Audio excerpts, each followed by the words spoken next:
Rick, what did you like most about the overall performance from your group tonight? I think everybody stuck to the game plan. Like we did a couple of good. We had a really good video session today on the game plan against Colorado, and I just thought we stuck to our game. Like 1 through whatever 21 guys, I thought everybody stuck through it.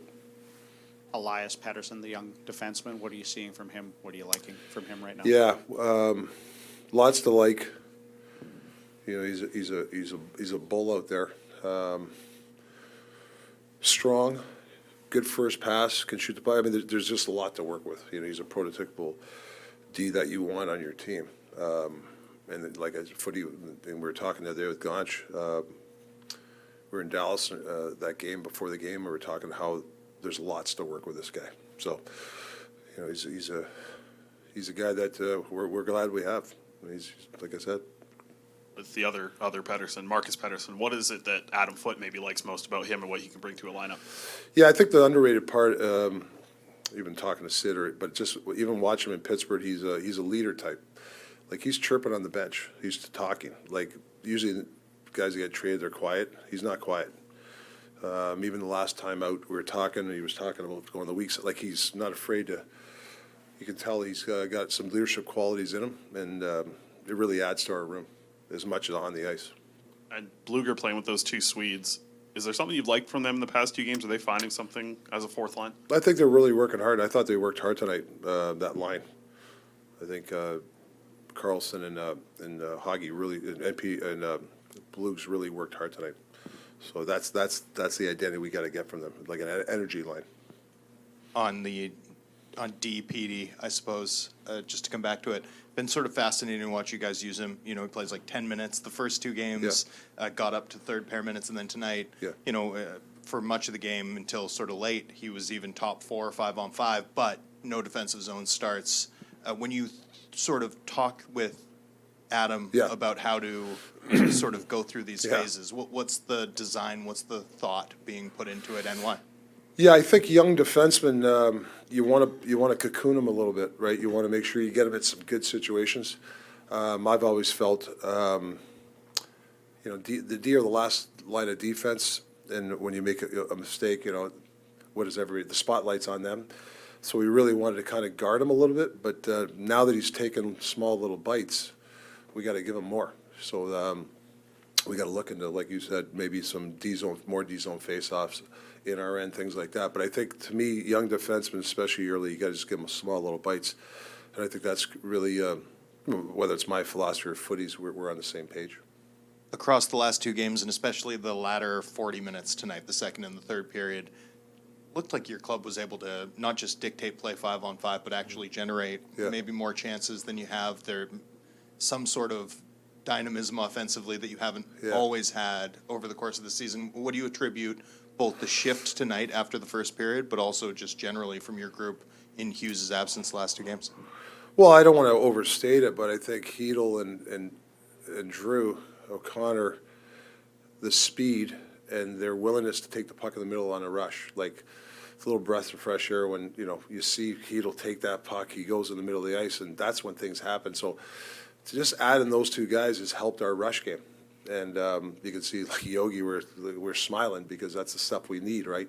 So those 2 guys for sure, and obviously both Pettersson's back there, good first pass, transporting the puck. So that's where you get the flow going. So, I have to give them a lot of credit. I know it's 2 games, and you know, there's a big win, and I think, you know, we got to stay even keel. But I do like the rush part of it, that they're willing to take the puck, even at the end. I know people might not say it, but O'Connor gets it standing still. Most guys just throw it out, might ice the puck, and he skates it and gets the empty net. That's a big play because he can skate. I just want to follow up on Hedel because he's doing everything you've been preaching for weeks and months about playing on the inside, and the one play when he actually drew the penalty because he drove the net so hard.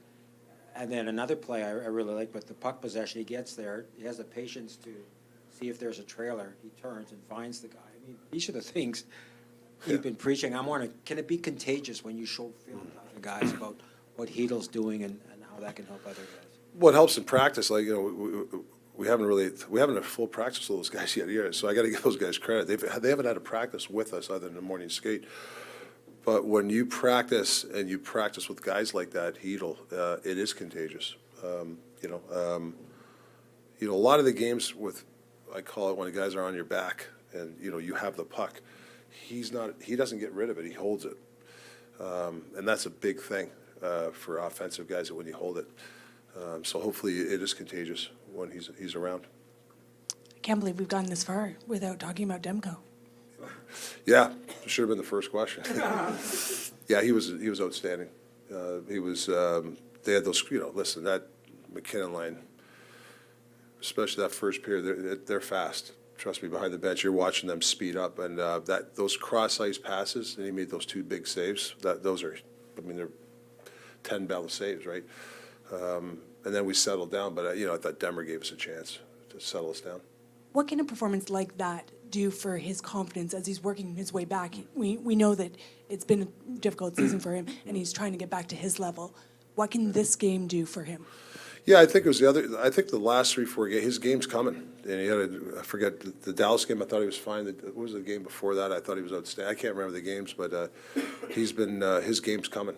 I mean, you got to remember the guy's been off so long, and, he's used to playing a good run of games, but, we're fortunate to have a guy like Lanks. So our goaltending, we're in good shape with goaltending around here.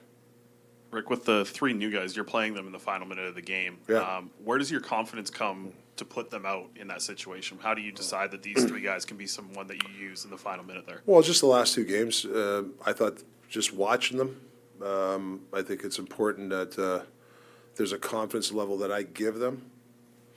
I was matching up Suter most of the night with McKinnon, but there was a couple times, actually Hedel was going to come off when McKinnon was on. I said, no, get out there. And I saw him go out there. He wins the draw. I mean, those are the confidence moments you got to give. And if a guy makes a mistake, you got to get him back out there. So I think it was important that you give those guys confidence.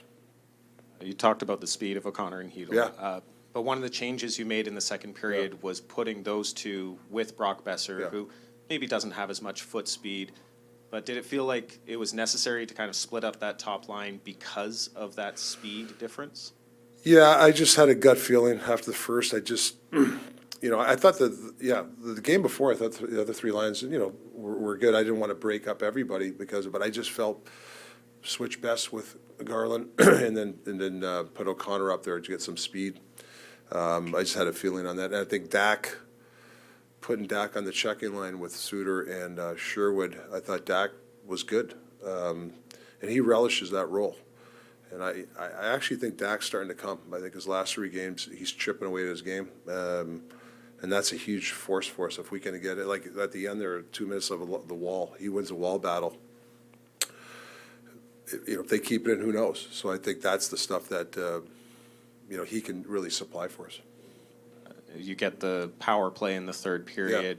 Pettersson holds onto a puck with Makar on his back and draws the penalty to get it to 5-on-3. Did you like seeing that from him? And did you see enough from that 5-on-3 power play, considering the situation you were in, had a chance to really put the game away? Well, I think we had 3 shots from the middle pretty hard. I think Phil had, we missed net 3. Those are middle shots. We missed the net there. I think a down low play, we rushed it. I think there's some poise. There's some poise there. If you just kind of relax a little bit, I think we were a little tight. But yeah, I think we're fine. I mean, yeah, you got to score in those moments, but I thought we had a couple of good looks. Quinn, thanks for taking the time to come and sit down and chat with me today. Generational talent. Thanks for liking the video and subscribing.